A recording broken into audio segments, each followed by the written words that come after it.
Welcome to Getting Started with Polar V650. Next, you'll see how to do the first-time setup for your V650 at the Polar Flow web service. You will also see how to operate the V650 touchscreen and what the first steps are before, during, and after training.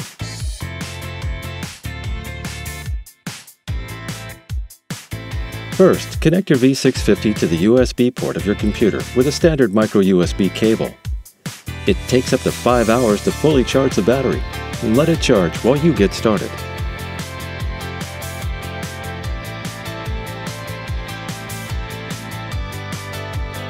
Start by pressing the side button for a couple of seconds. The side button and front button are the only physical buttons available. The V650 is otherwise operated using the touchscreen. The first time you do this, V650 will take you through the setup process. Fill in the required information by tapping the screen. Now go to flow.polar.com/start. Download Polar FlowSync and run the installer. FlowSync transfers training data between V650 and the Flow web service. It also makes sure that your V650 is up to date. You can always trust that the new software updates offered by Polar are better than the old ones, so please update the firmware whenever FlowSync offers it.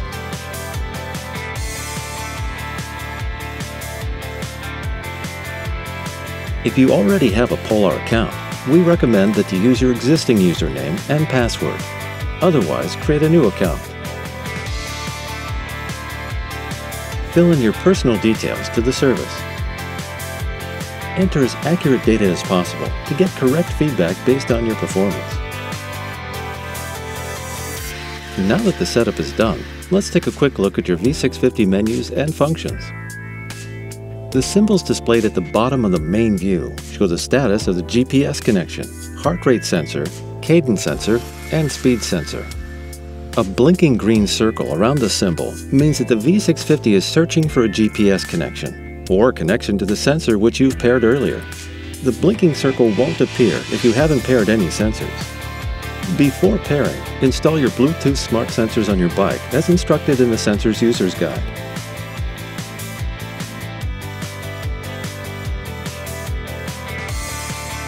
Remember to moisten the electrode areas. Wear the heart rate sensor around your chest, under your chest muscles, Polar logo facing up. Adjust the strap to fit snugly.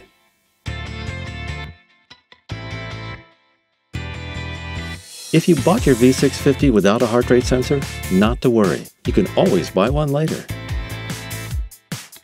Then go to Settings, General Settings, Pairing, Pair New Device, and choose your sensor. If needed, you can check the ID from the sensor. Next, a brief overview of the V650 menus. You can see the details and totals of your rides from History in the main view. Choose the right bike for your ride from Bike, and the right profile from Profile.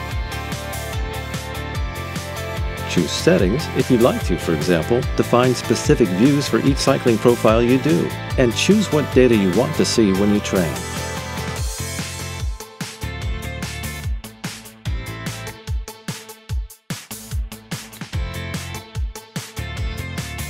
Swipe down to open the pull-down menu.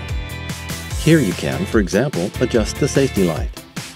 It's an intelligent feature that you can set to blink or stay on, or to turn on automatically when it gets dark, and to turn off when it gets bright.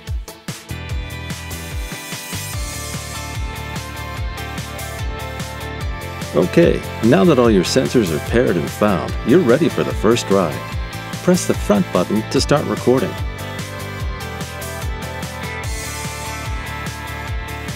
You can change training views during training by swiping right or left.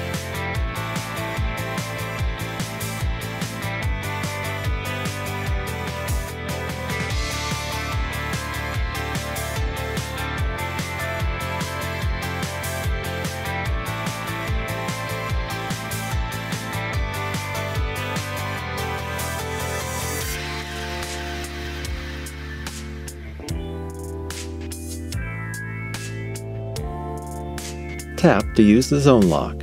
You will get a notification when your heart rate is outside a locked zone.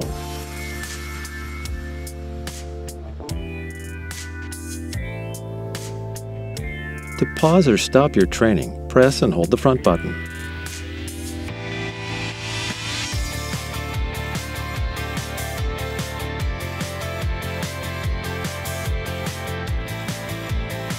Analyze every detail of your performance with Flow Web Service.